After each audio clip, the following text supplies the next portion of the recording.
आइए हम अपने विषय में चलते हैं। हमारा आज का जो विषय है वो है हु इज लूसीफर, यानी शैतान कौन है। और बीते दिनों में हम लोगों ने सीखा है शैतान की युक्तियों को, कि शैतान किस प्रकार से आप लोगों को, मनुष्यों को भरमाता है और एक भरम जाल डालता है, और वह हमारा शत्रु है। और हमें यह समझने की आवश्यकता है कि वो किस प्रकार का भरम जाल कलीसिया पर डालता है। सो आइए हम वचन में देखेंगे, निकालें दूसरा कुरिन्थियों की किताब, इसका 11 अध्याय और इसका 13 पद से हम लोग देखेंगे। क्योंकि ऐसे लोग झूठे प्रेरित और छल से काम करने वाले और मसीह के प्रेरितों का रूप धरने वाले हैं। यह कुछ भी अचंभे की बात नहीं, क्योंकि शैतान आप भी ज्योतिर्मय स्वर्गदूत का रूप धारण करता है। इसीलिए यदि उसके सेवक भी धर्म के सेवकों का सा रूप धरे तो कोई बड़ी बात नहीं, परंतु उनका अंत उनके कामों के अनुसार होगा। बस देखिए यहाँ पर प्रभु के वचन में क्या लिखा है, क्योंकि ऐसे झूठे प्रेरित और छल से काम करने वाले मसीह के प्रेरितों का रूप धरने वाले हैं। यानी प्रभु के जो सेवक लोग हैं, बहुत से ऐसे हैं जो झूठे हैं। आप सभी लोगों को सच्चा नहीं समझ सकते कि सच्चा प्रॉफिट है, सच्चा प्रेरित है, सच्चा प्रचारक है, सच्चा पास्टर्स है। कोई भी अगर बाइबल से प्रभु का वचन देता है तो इसका मतलब नहीं है ये कि वो सच्चा है, वो झूठा भी हो सकता है। तो आपको परखना है। यहाँ लिखा है 14 पद में, क्योंकि ये अचंभे की बात नहीं कि शैतान आप भी ज्योतिर्मय स्वर्गदूत का रूप धारण करता है। शैतान क्या करता है? स्वर्गदूत का रूप धारण करता है। किसका? स्वर्गदूत का, ज्योतिर्मय स्वर्गदूत। और मैंने कई बार आप लोगों को बताया है, जो शैतान है वो पहले स्वर्गदूत ही तो था, और आज भी वो स्वर्गदूत का रूप लिए हुए है। बस उसका जो बाहरी रूप है ना वो नहीं बदला, परंतु उसकी जो सोच है ना, उसकी मानसिकता वो बदली है। बस वहां पर फर्क आ गया है। आप लोग जब प्रभु में नहीं थे, आपके अंदर हर तरह की कमियां थी, हर तरह की गलतियां थी, पर जब प्रभु में आए तो आपके पंख नहीं लग गए हैं। यहां आकर आप सफेद या गोरे नहीं हो गए, चमकदार नहीं हो गए, पर फर्क कहां आ गया? सिर्फ केवल आपकी सोच में। फर्क कहां आता है? सोच में। बस तो शैतान की भी सोच में फर्क आया, पर रूप कैसा है? स्वर्गदूतों वाला। अगर वो सामने प्रकट हो जाए ना तो आप अचंबा करेंगे, आपको लगेगा कि ये प्रभु की ओर से स्वर्गदूत आ गया, और आप घुटने टेक देंगे, लेट जाएंगे, ओ प्रभु आ गए हमारे बीच में, प्रभु का कोई स्वर्गदूत है, प्रभु मुझसे बोलना चाहता है। तो वो कहता है वो रूप धारण करता है। सो यदि उसके सेवक भी धर्म के सेवकों का सा रूप धरें, अगर उसके सेवक भी धर्म के सेवकों का रूप धरें तो कुछ अचंभे की बात ना होगी। हालेलुया। तो शैतान क्या कर रहा है? आज एक झूठी शिक्षा को कलीसिया में फैला रहा है। कई बार मैं चर्च के अंदर, कलीसिया में ये बात बार बार बोलता हूँ। आज बहुत सारे, जब से कोरोना चला है, ऑनलाइन में बहुत सारे जूम पर या बहुत सारे यूट्यूब पर प्रचारक लोग हैं और वो वचन का प्रचार कर रहे हैं। तो आज हर आदमी बस देखता है कौन सा प्रचारक है, बस उसका टाइटल अच्छा लगा और उन्होंने वो वीडियो खोल लिया और देखने लग जाते हैं। आपको सबको शिक्षा नहीं सुननी, क्योंकि परमेश्वर का जो वचन बता रहा है, ऐसे सेवक हैं जो कैसा रूप धर रहे हैं? प्रभु के स्वर्गदूतों के जैसा, प्रभु के सेवकों का जैसा। और उनकी जो शिक्षाएं हैं उनमें गड़बड़ियां हैं, और वो शिक्षाएं परमेश्वर की ओर से नहीं सिखा रहे, वो सिखा रहे हैं शैतान की ओर से सिखा रहे हैं आप लोगों को। सो आपको समझने की आवश्यकता है। आज कलीसिया में शैतान ने एक बहुत ऐसी शिक्षा को डाला है, उस शिक्षा को कहते हैं हाइपोग्रेस, यानी बहुत ज्यादा अनुग्रह अनुग्रह अनुग्रह। और उस अनुग्रह की शिक्षा में शैतान ने सिखाया है तुम जैसे भी हो बस प्रभु के पास आ जाओ, प्रभु तुम्हें अमीर बनाएगा, प्रभु तुम्हें आशीषित करेगा, तुम्हारा कर्जा दूर कर देगा। और बहुत सारे पास्टर सिर्फ प्रोस्पेरिटी का, संपन्नता का प्रचार करते हैं, अमीर होने की ऊपर शिक्षाएं देते हैं, फाइनेंस पर प्रचार करते हैं। बस उनको उद्धार का मार्ग या कोई और आज्ञाएं वो कलीसिया को बताएं या सिखाएं, वो नहीं बताते। वो तो बस प्रोस्पेरिटी, बस अमीर हो जाओ, अमीर हो जाओ, प्रभु ने तुम्हें बनाया है आशीष में होने के लिए, तुम तो राजा के बेटे हो, अमीर हो जाओ, अमीर हो जाओ। सिर्फ केवल एक प्रचार, पूरा जीवन वो प्रचार करते हैं। तो आज शैतान ने क्या कलीसिया में भरम जाल डाला है कि कलीसिया क्या हो जाए, अमीर हो जाए, है। तो अगर बाइबल में कहीं भी ये नहीं लिखा, प्रभु ने ये नहीं कहा कि तुम मेरे पास आओ और मैं तुम्हें अमीर बनाऊंगा, कहीं भी ये नहीं बोला प्रभु ने। परंतु प्रभु ने क्या बोला, मत्ती की किताब 11 अध्याय और इसके 28 पद में अगर हम देखें, यहाँ क्या लिखा है, हे सब परिश्रम करने वालों और बोझ से दबे हुए लोगों, मेरे पास आओ, मैं तुम्हें विश्राम दूंगा। मेरा जुआ अपने ऊपर उठा लो और मुझसे सीखो, क्योंकि मैं नम्र और मन में दीन हूँ, और तुम अपने मन में विश्राम पाओगे। क्या कहता है प्रभु, हे सब परिश्रम करने वालों और बोझ से दबे लोगों। प्रभु कहता है हर प्रकार का परिश्रम करते हो, हर प्रकार का मेहनत कर रहे हो तुम लोग, और बोझ से दब गए हो, यानी चिंताओं में हो, तुम टेंशन में हो, डिप्रेशन में हो। प्रभु कहता है तुम मेरे पास आओ और मैं तुम्हें विश्राम दूंगा। मैं तुम्हें क्या दूंगा, विश्राम दूंगा। तुम चिंताओं में हो, समस्याओं में हो, मेरे पास आओ। तुम मेहनत कर रहे हो, थक गए हो लड़ते लड़ते अपने जीवन से, मेरे पास आओ। प्रभु कहता है मैं तुम्हें आराम दूंगा, मैं तुम्हें आराम दूंगा, मेरा जुआ अपने ऊपर उठा लो। प्रभु कहता है जुआ जानते क्या होता है, जुआ ये ताश के पत्तों वाला जुआ नहीं, हार जीत वाला जुआ होता है जब एक किसान बैल के ऊपर एक चमड़े का बेल्ट रखता है और बैलगाड़ी का सारा बोझा, जो दोनों बलियां रहती है ना बैलगाड़ी के दाएं बाएं, वो सारा बोझा बैलगाड़ी का उस चमड़े की बेल्ट पर आता है, जो बैल के यूं कमर के पे से होता हुआ जाता है ना, आपने देखा होगा सारा बोझा। और वो सारा बोझा कहाँ आ जाता है, चमड़े की बेल्ट से उसके कंधे पर, और वो बैल का वो जो हिस्सा होता है ना, उसकी गर्दन का वो हिस्सा काला हो जाता है रगड़ से, बेल्ट से। तो उस जो चमड़े का जो बेल्ट रहता है ना, उसे जुआ बोलते हैं। उसे क्या बोलते हैं, जुआ, बोझ, वो बोझ को दिखाता है। तो प्रभु कहता है अपना जुआ तुम मेरे को दे दो, है, और मुझसे सीखो कि मैं मन में नम्र और दीन हूं, और तुम अपने मन में विश्राम पाओगे। हालेलुया। प्रभु कहता है अपनी चिंताएं, अपनी समस्याएं, अपना तनाव, अपनी परीक्षाएं, यानी तुम्हारा जो बोझ है वो तुम मुझे दे दो। और आगे क्या कहता है 30वें पद में, क्योंकि मेरा जुआ सहज और मेरा बोझ हल्का है। और मेरा जुआ क्या है, सहज है, यानी वो कहता है बस तुम मेरा जुआ उठा लो और अपना जुआ तुम मुझे दे दो। हालेलुया। और तुम विश्राम पाओगे। तुम क्या पाओगे, विश्राम पाओगे। अब मैं जब प्रभु में जब मैं नहीं था, तब नाना प्रकार का मैं संघर्ष कर रहा था, बहुत मेहनत करता था, बहुत स्ट्रगल करता था, रात दिन जाग जाग कर मेहनत करना, बहुत ज्यादा मेहनत करी, स्ट्रगल किया लाइफ में, नहीं बन पाया, कोई रिश्तेदारों ने मदद नहीं की।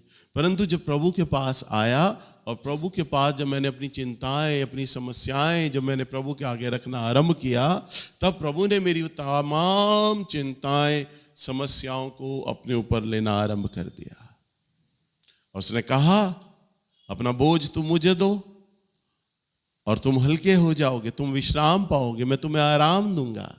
हालेलुया। और जब मैंने अपना बोझ प्रभु को दिया तो आज मैं क्या पा रहा हूं? विश्राम पा रहा हूं। बहुत हल्का है बोझ। प्रभु कहता है और मेरा बोझा ले लो, वो तो बहुत हल्का है। अब मैंने प्रभु का बोझा ले लिया। प्रभु का बोझा क्या है? बोझ क्या है? उसकी सेवा को करना है। आप मुझे अगर कभी भी मेरे घर में आए ना, मंडे टू सैटरडे, तो मैं अपने घर में रहता हूं, मुझे कहीं जाना नहीं पड़ता। बहुत कम जरूरी काम से जाना पड़े, कलीसिया के किसी परिवार में कोई बात आ गई है तब मुझे जाना पड़ता है, नहीं तो मैं मंडे टू सैटरडे घर में रहता हूं। मेरा काम क्या होता है? बस मैं उपवास कर रहा होता हूँ, प्रार्थना कर रहा होता हूँ, और संडे के लिए मैं संदेश तैयार करता हूँ, प्रभु से मांगता हूँ, प्रभु आप बताइए मुझे आपके लोगों को क्या सिखाना है। हाँ, मेरे जो प्रचारक हैं वो 6 दिन हर जगह अलग अलग क्षेत्रों में जाते हैं, उपवास प्रार्थनाएं करते हैं, लोगों से मिलते हैं। आज मुझे वो कुछ नहीं करना पड़ रहा। आज मुझे उपवास प्रार्थनाएं नहीं करनी पड़ रही, लोगों से मिलना नहीं पड़ रहा, कहीं नहीं जाता, मैं घर में रहता हूँ। हालेलुया। मेरी कलीसिया में कौन से नए परिवार आ रहे हैं मुझे नहीं मालूम, कहाँ क्या उपवास हो रहा है मुझे नहीं मालूम, कहाँ क्या प्रार्थना हो रहा है मुझे नहीं मालूम। मुझे तो बस सैटरडे के दिन यहाँ पर, उस संडे के दिन यहाँ आना होता है, और यहाँ 2-3 सभाएं मुझे लेनी होती है। हालेलुया। पर पहले ऐसा नहीं था, पहले नहीं था ऐसा।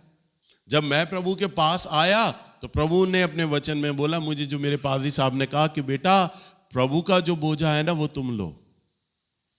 और मैंने प्रभु का बोझा लिया। और प्रभु का बोझा क्या है कि मैंने जब प्रभु का बोझा लिया ना, मुझे प्रभु की सेवा करना था। प्रभु का बोझ तो यही है। और मैंने ईमानदारी से सेवा करी उसकी। एक एक दिन में 5-5, 6-6 सभाएं लेता था मैं। एक एक दिन में मेरे प्रचारक आज एक एक दिन में 5-5 सभाएं नहीं लेते, पर मैं लेता था। सुबह से लेके देर रात तक मैं लोगों से मिलता, उपवास करता, लोगों के लिए प्रार्थनाएं करता। आज मेरे सारे प्रचारकों के पास बाइकें हैं, बाइकों से जाते हैं। तब मैं जाता था साइकिल पर, मैं जाता था पैदल, मैं जाता था बसों में, स्ट्रगल कर रहा था, मिल रहा था। तब कलीसिया नहीं थी, मैं अकेला होता था। 1 परिवार, 2 परिवार। आज मेरे प्रचारकों को दशमांश मिलते हैं, कलीसिया में भेंटें मिलती हैं, पर मुझे तब कोई दशमांश और भेंटें नहीं दिया करता था। मैं बिल्कुल अकेला था। कोई मेरी पीठ नहीं थपथपाता था, आप बहुत अच्छा कर रहे हो, बड़ा अच्छा कर रहे हो। मुझे घर के खर्चे के लिए, छोटी छोटी खर्चों के लिए बहुत ज़रूरत पड़ती थी।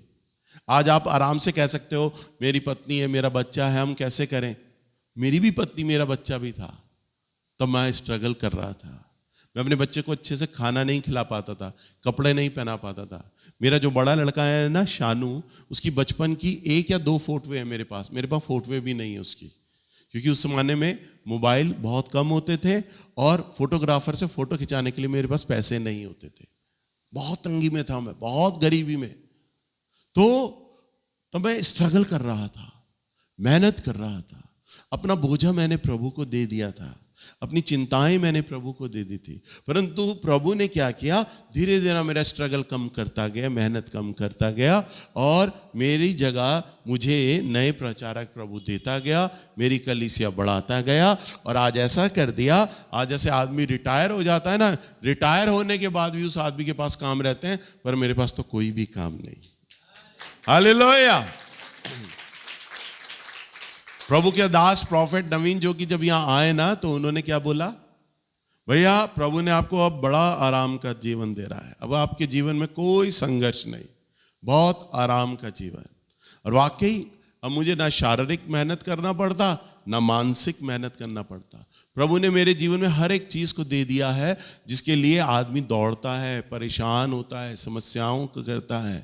प्रभु मेरे बच्चों को सेटल कर रहा है, प्रभु ने मुझे नया मकान का आशीष दे दिया, प्रभु ने गाड़ी दे दी, प्रभु हर एक चीज दे रहा है, आशीष दे रहा है, जिसमें आदमी संघर्ष करता है इन चीजों को पाने के लिए।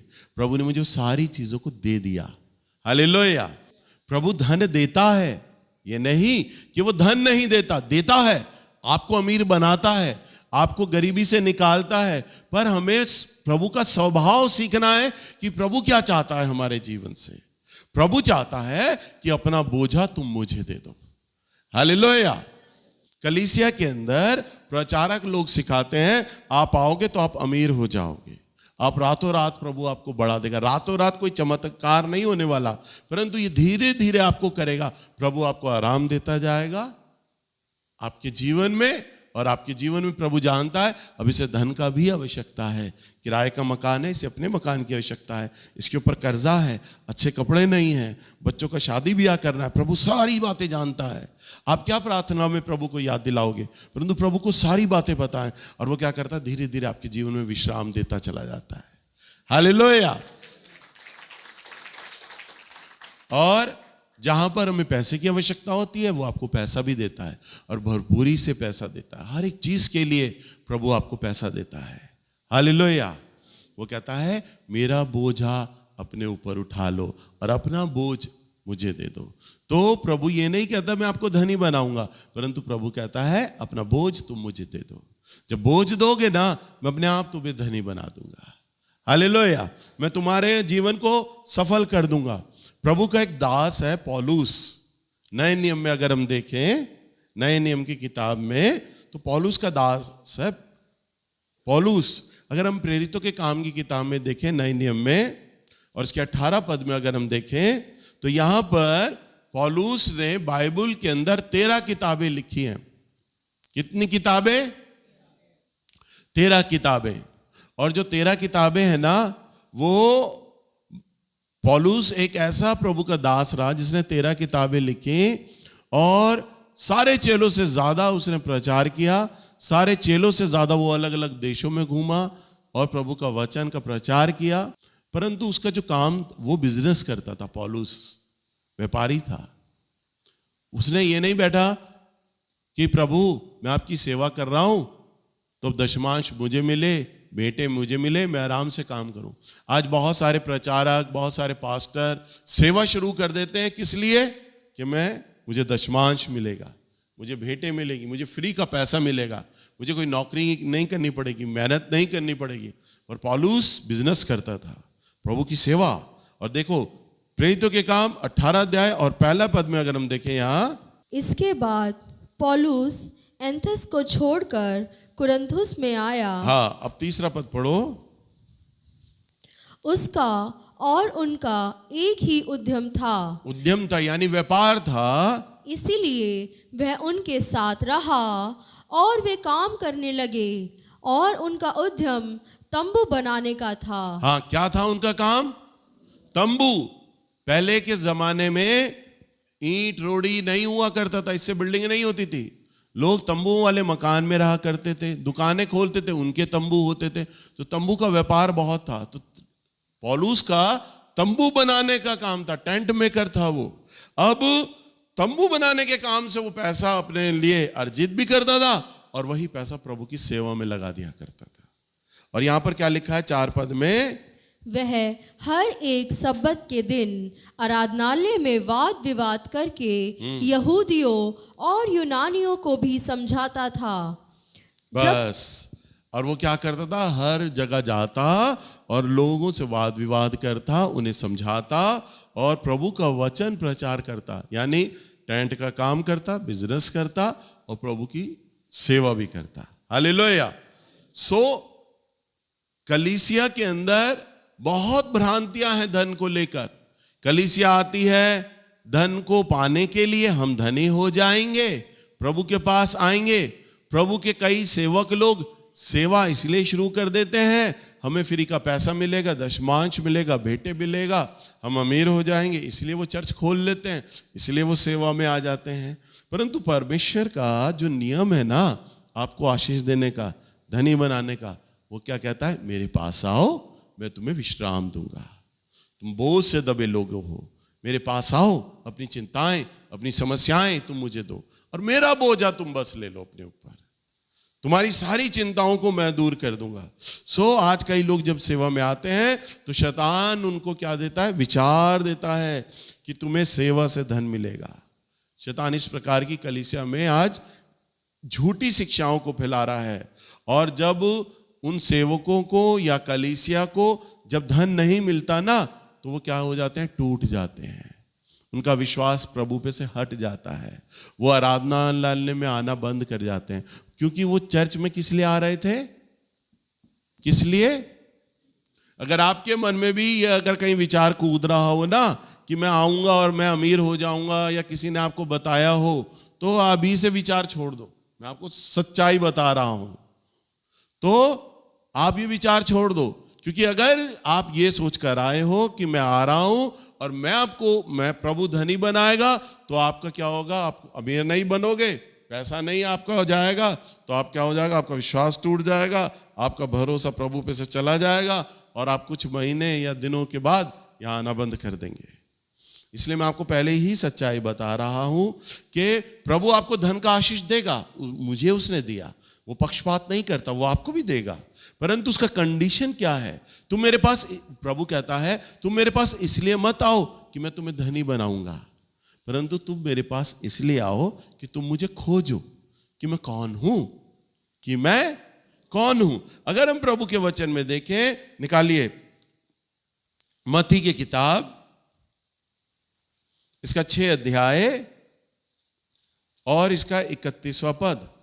इसीलिए तुम चिंता करके यह ना कहना कि हम क्या खाएंगे या क्या पिएंगे या क्या पहनेंगे, क्योंकि अन्य जाति इन सब वस्तुओं की खोज में रहते हैं, पर तुम्हारा स्वर्गीय पिता जानता है कि तुम्हें इन सब वस्तुओं की आवश्यकता है। हाँ, प्रभु क्या कहता है अपने वचन में? इसलिए चिंता करके ये मत कहना कि हम क्या खाएंगे, क्या पिएंगे या क्या पहनेंगे, क्योंकि अन्य जातियां कौन? जो प्रभु को नहीं जानते, वो लोग, प्रभु कहते हैं वो लोग इन सारी चीजों की खोज में रहते हैं। वो इन सारी चीजों की खोज में रहते हैं। हमारी नौकरी कब लगेगी, कर्जा कब जाएगा, व्यापार कब बनेगा, किराए के मकान से अपने मकान में कब आएंगे, बच्चों का शादी ब्याह कब होगा, ये सारी चिंताएं कौन करता है? अन्य जाति लोग। प्रभु कह रहा है वो चिंता करता है। वचन में लिखा है, क्योंकि 32वें पद में, क्योंकि अन्य जातियां इन सब वस्तुओं की खोज में रहती हैं, परंतु तुम्हारा स्वर्गीय पिता ये जानता है कि तुम्हें ये सब वस्तुएं चाहिए। हालेलुया। क्या लिखा है वचन में? देखो, पढ़ो। तुम्हारा स्वर्गीय पिता ये जानता है कि तुम्हें ये वस्तुएं चाहिए। यानी प्रभु को मालूम है आपके पास नौकरी नहीं है, आपको नौकरी चाहिए। प्रभु को मालूम है, प्रभु को मालूम है आपसे किराया नहीं दिया जा रहा, प्रभु को मालूम है आपका किराए का इंतजाम होना है, प्रभु को मालूम है आपको नया मकान चाहिए, आपकी बिटिया का ब्याह करना है, दहेज का सामान लाना है, पैसे लाने हैं। प्रभु सारी बातें जानता है। क्या है जो उसे नहीं पता? सब पता है। वचन में लिखा है तुम्हारा स्वर्गीय पिता ये जानता है तुम्हें ये सारी वस्तुएं चाहिए। परंतु 33वें पद में क्या लिखा है? इसीलिए पहले तुम परमेश्वर के राज्य और उसके धर्म की खोज करो, तो ये सब वस्तुएं भी तुम्हें मिल जाएगी। हाँ, प्रभु क्या कहता है? इसलिए पहले तुम क्या करो? उसके राज्य और उसके धर्म की खोज करो। तो वो आपको खोजने के लिए बोल रहा है। आप यहां आ रहे हो ना, तो किस लिए आ रहे हो? अमीर होने के लिए? किस लिए आ रहे हो? प्रभु को खोजने के लिए। बोलिए, प्रभु को खोजने के लिए। प्रभु को खोजने के लिए। और ये प्रभु को खोजना है ना, ये एक दिन में नहीं खोजा जाता, इसमें दिन, महीने और सालों लग जाते हैं। अरे प्रभु है वो विराट परमेश्वर जिसने ब्रह्मांड की सृष्टि करी, रचना करी, और मनुष्य तो सबसे सूक्ष्म रचना है, उसकी छोटी सी रचना है। आप उसको कैसे जान सकते हैं? एक दिन में, एक सभा में, एक महीने में, एक साल में नहीं जान सकते। आपको यहाँ आते रहना है और उसे खोजते रहना है। परंतु प्रभु क्या कहता है उसके बाद? जब पहले तुम उसके राज्य और उसके धर्म की खोज करोगे, तो आगे क्या कहता है प्रभु? तो ये सब वस्तुएं तुम्हें मिल जाएंगी। हालेलुया। मैंने आपको क्या कहा? प्रभु के पास इसलिए नहीं आना अमीर होने के लिए, बल्कि किस लिए आना है? उसे खोजने के लिए। अभी मैंने क्या बताया था आपको? किस लिए आना है प्रभु के पास? कि प्रभु हम अपना बोझ आपको दे रहे हैं, अपनी सारी चिंताएं दे रहे हैं, आप हमारा बोझ ले लीजिए, हमारा बोझ आप ले लीजिए प्रभु, और मुझे विश्राम दीजिए। प्रभु के पास जब आते हैं, प्रभु आपके सबसे पहले जो प्रभु का काम शुरू होता है ना, आपके मस्तिष्क से शुरू होता है। आपके मन में प्रभु आपको आराम देने लगता है। हालेलुया। हमारे चर्च में कई लोग आ रहे हैं जिन्हें कई महीने और साल हो गए हैं हमारे चर्च में आते हुए। सुनिए ध्यान से। और वो अमीर नहीं हुए, कर्जे नहीं गए हैं, अभी तक वैसे ही हैं। उनकी बिरादरी के लोग, रिश्तेदार, पड़ोसी मालूम है क्या कहते हैं? तुम तो इतने सालों से चर्च जा रहे हो, अब तक तुम्हारे परमेश्वर ने तुम्हें अमीर नहीं बनाया, तुम्हें क्या मिलता है? तुम्हें क्या मिला ये बताओ, हमें एक चीज दिखाओ, तुम्हें क्या मिला? हालेलुया। लोग बोलते हैं, परंतु वो जो आदमी है ना, जो आ रहा है कई महीनों से, सालों से, उसे मालूम है मुझे क्या मिल गया है। हालेलुया।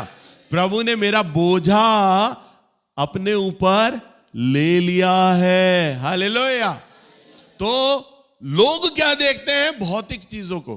हमारे एक चाचा थे, तो जब मैं प्रभु में था ना, बहुत गरीब, मेरे पास खुद का साइकिल नहीं होता था। जब मैं प्रचार पे जाता था ना, तो पड़ोस की साइकिल मांगता था। तो मेरी एक मुंह बोली बहन थी, उसे पता चला कि नेल्स के पास साइकिल नहीं है, तो राखी पर भाई गिफ्ट करता है ना, तो उसने मुझे साइकिल गिफ्ट करी थी, नई लेके दी थी मुझे उसने, ताकि मैं प्रचार पे जा सकूं। एक विश्वासी लड़की थी, मुंह बोली बहन, तो उसने मुझे वो साइकिल गिफ्ट किया था राखी के ऊपर, कि मैं प्रचार पे जा सकूं। साइकिल भी नहीं होता था। तो मेरे चाचा ने क्या मालूम है बोला? तो जिस परमेश्वर को मानता है ना, मैं उस पर तब विश्वास करूंगा जब तेरे घर कभी कार खड़ी होगी। यानी उनका कहने का मतलब था कि कार तो बेटा इस जन्म में तो तेरे घर कभी नहीं आने वाली। उनका चैलेंज था कि कार तेरे घर है ना, कभी नहीं आने वाली, तेरे घर नहीं आएगी कार, तो साइकिल पे चलेगा सारी जिंदगी। और उन्होंने चैलेंज दिया, तेरे परमेश्वर पे तो विश्वास करूंगा जब कार खड़ी होगी। और उनके जीते जी मैंने 2-3 कारें ले चुका था, और फिर वो मेरे चर्च में आने लगे थे सुबह की सभा में। हालेलुया। और जब यहां आ रहे थे, काफी समय बाद, काफी हफ्तों बाद, मैंने उन्हें बोला, मैंने कहा चाचा आपको याद है आपने एक दिन बोला था कि तेरे घर कार खड़ी होगी तब तेरे प्रभु पे विश्वास करूंगा? कह रहे हाँ बेटा याद है। मैंने कहा देखो, मैं आपको शर्मिंदा नहीं करना चाहता था, आज आप भी प्रभु पर विश्वास करते हो, और देखो प्रभु ने मुझे कितनी कारें दे दी, मैंने कितनी कारें खरीदी बेची। हालेलुया। प्रभु ने मुझे आशीषित किया। तो भौतिक चीजें इस बात का प्रमाण नहीं है कि आपको आशीष मिला है या नहीं मिला। लोग देखते हैं इन चीजों को, परंतु प्रभु वो अपने समय पे देता है। ये नहीं कि वो नहीं देगा, देता है। और परंतु प्रभु क्या कहता है? मैं तुम्हारी वस्तुओं को जानता हूं कि तुम्हें ये सब वस्तुएं चाहिए। 34वें पद में कहता है, सो कल की चिंता ना करो। कल की चिंता, क्योंकि कल का दिन अपनी चिंता आप करेगा। हालेलुया। हम क्या करते हैं? कल की चिंता, आने वाले दिन की चिंता है। यार 1 तारीख आ रही है, हाथ बड़ा टाइट है, 25 तारीख हो गई, किराया कहां से देंगे मालिक को? 5 दिन बाद किराया देना है, किराया कहां से देंगे? सुने, हम सोचने लगते हैं किराया कहां से देंगे, बच्चों की फीस देनी है 10 दिन बाद, फीस कहां से देंगे? प्रभु तो कहता कल की तुम चिंता ही मत करो। वो तो कह रहा है, तभी तो कहता है अपना बोझा मुझे दे दो, अपना बोझा। प्रभु ने मुझे इन 30 सालों के अंदर है ना, मुझे निर्भर होना सिखाया। बेटा मेरे पे डिपेंड हो जा, निर्भर हो जा, बस तेरा स्रोत, तेरा प्रोवाइडर मैं हूं। बहुत साल पहले की बात है, गवाही सुनाता हूं, सुनो ध्यान से, फिर खत्म करता हूं। मेरी छोटी बहन मोनिका, उसका बेटा है शालेम, तब वो गोद में होता था, 8-10 महीने का था बच्चा, वो गोद में था। मैंने उसे बाबा कॉलोनी, उसे कलीसिया दे रखा था मैंने, वो प्रचार करती थी, अब भी करती है। तो वो वहां पीछे बैठी थी जहां राजू भाई बैठे हैं, वहां बैठी हुई थी वो, और नीचे बैठी हुई थी, और मैं वचन प्रचार कर रहा। और बाकी बाद में भेंट लेने का समय आया, तब हम भेंट का जो पात्र था ना, वो यहां रखा करते थे, यहां रखा हुआ, लोग आते और यहां डाल के चले जाते, ऐसा होता था। तब गीत गाने लगे क्वायर के बच्चे, भेंट लिया जाने लगा, लोग आने लग गए, प्रभु ने मेरी बहन को बोला, तेरे बटुए में जितना पैसा है वो सब मुझे दे दे। एकदम आवाज आई, बोझ आया उसे। उसने मन मारा, नहीं प्रभु मैं नहीं दूंगी, सारा पैसा तो दूंगी नहीं। होता है ना, सारा पैसा, किराया कैसे, खाना कैसे। प्रभु ने कहा सारा पैसा मुझे दे दे। और उसने कहा नहीं प्रभु सारा पैसा नहीं दूंगी। फिर प्रभु की आत्मा ने बोला, अपना सारा धन, अपने बटुए का सारा धन तू मुझे दे दे। उसने विचार किया, उसने बोला मन ही मन में, प्रभु सुबह जब हम घर से निकले थे हमने मकान मालिक को बोल दिया था हम चर्च जा रहे हैं, 4 बजे तक घर आ जाएंगे, आप 4 बजे के बाद कभी भी आ जाना, हम आपको किराया दे देंगे। 2,500 रुपये उसने किराया देना था। वो बता रही, भाई 2,500 रुपये ही मेरे बटुए में था, गिना हुआ किराया। बड़ी मुश्किल से 50-50, 100-100 के नोट जमा कर रखे थे मकान मालिक को देने के लिए। हमने फोन कर दिया था किराया पास में, तू आ जाना। और किराया उल्टा लेट हो गया था, 30-40 रुपए एक्स्ट्रा पड़े हुए थे बस, यानी 2,550 के आसपास थे उसके बटुए में। प्रभु कह रहा सारा पैसा मुझे दे दे, सारा पैसा। सब उसने क्या किया, बहुत जब बार बार प्रभु बोल रहा ना, उसने अपना मन मार के 2,500 रुपये प्रभु को डाल दिया। अब तो चला गया, अब तो किराया। अब उसने सोचा मकान मालिक को क्या कहूंगी, विचार करने लग गए कि मकान मालिक को बोलूंगी, वो बोलेगा पागल तो नहीं हो रही हो, बोलती हो कि शाम को आ जाओ और अब बोलती हो 2 दिन बाद आना। तो वो सोचने लग गई। अब सीढ़ी से नीचे उतरने लग गई, दान देख के वो नीचे उतरने लग गई। अभी वो सीढ़ियां 2-4 उतरी, प्रभु की आत्मा ने बोला, तेरे बटुए में अभी और धन है, वो भी दे मुझे। अभी तेरे बटुए में और धन है, वो भी दे मुझे। वो रुक गई। उसने प्रभु को बोला, प्रभु ये 30-40 रुपए हैं, मेरा बच्चा छोटा है, उसके दूध लाने के लिए रखे हुए हैं, अभी मैं नीचे जाऊंगी, उसके लिए दूध मंगवाना है मैंने। प्रभु की आत्मा ने कहा, मुझे वो भी धन चाहिए तेरा, मुझे तेरा वो भी धन चाहिए। अब वो आई और उसने कहा, ये 30-40 रुपए रख के भी क्या करूं। उसने वो 30-40 रुपए भी डाल दिए और डाल के नीचे जाने लगी। सारा बटुआ खाली हो गया, उसने डाल दिया। अब आपको क्या लगेगा, परमेश्वर तो बड़ा कठोर है, निर्दयी है, सारा बटुआ खाली करा लिया प्रभु ने, है? हम तो प्रभु को 10-20 रुपए ही डाल देते हैं, उसी में शांति मिल जाती है हमें, है ना, आदत है ना चंदे डालने की। तो परंतु यहां तो प्रभु बटुआ खाली करा रहा है। परंतु मालूम है प्रभु का स्वभाव क्या है, वो क्या सिखाता है, उसने मेरे साथ भी कई बार किया। वो मालूम है क्या करता है, तुम मुझसे सीखो, मेरा बोझ हल्का और सहज है। वो सिखा रहा था प्रभु, मेरा बोझ बड़ा हल्का और सहज है, क्योंकि मैं क्या हूं, नम्र हूं और दीन हूं। मैं जानता हूं मेरी बच्ची, तेरे पास किराए का लिए पैसा नहीं है, मुझे मालूम है, वचन में लिखा है, तुम कल की चिंता कर रहे हो, पर मुझे मालूम है तुम्हारे पास किराया नहीं है, मुझे मालूम है, पर मैं फिर भी मांग रहा हूं, फिर भी मांग रहा हूं। और प्रभु ने मांग लिया और उसने दिया। और मैं चर्च में बैठा हुआ था नीचे अपने कमरे में, वचन प्रचार करके मैं नीचे चला गया। वो रोती हुई आई और मैंने कहा, क्या हो गया तुझे, रो क्यों रही है। उसने रोते रोते मुझे पूरी गवाही बताई, उसने सारी चीजें मुझे बताया। और उसने कहा, भाई जब मैं शालेम के दूध के पैसे भी दान में डालकर नीचे उतर रही थी ना, तो ये सीढ़ियां जैसी उसने नीचे उतरी और आखिरी स्टेप पर थी, आखिरी सीढ़ी पर थी, और एक पैर जमीन में और एक पैर स्टेप पर था, सीढ़ी पे था। कह रही मैं उतरने पे थी। मेरा बाबा कॉलोनी का एक ऐसा परिवार जिसने आज तक कभी मुझे भेंट नहीं दिया ना, उसने मुझे भेंट दी, उसने मुझे भेंट दी। ऊपर कितना डाला था, 2,500, और उस परिवार ने पहली बार उसको 5,000 रुपए भेंट दिया। हालेलुया। डाले हुए अभी 2 मिनट भी नहीं हुए, प्रभु ने कहा, मैं जानता हूं मेरी बच्ची, आज एक परिवार के हृदय में मैंने डाला है, उसने कभी तुझे नहीं दिया, वो 5,000 रुपए लेकर चर्च में आ रहा है, और मैं तुझे सिखाऊंगा कि तू अपना बोझ मुझे दे दे, अपना बोझ, क्योंकि मैं चमत्कार करने वाला ईश्वर हूं, मैं अद्भुत युक्ति निकालने वाला ईश्वर हूं, मैं तेरी सारी समस्याओं को जानता हूं। मैं जानता हूं तुझे बच्चे के दूध के लिए पैसा चाहिए, मुझे मालूम है तुझे किराए के लिए, मकान के लिए पैसा चाहिए। मैं तेरा वो धन लेकर सिखाऊंगा तुझे कि मुझ पे निर्भर होना सीखो। हालेलुया।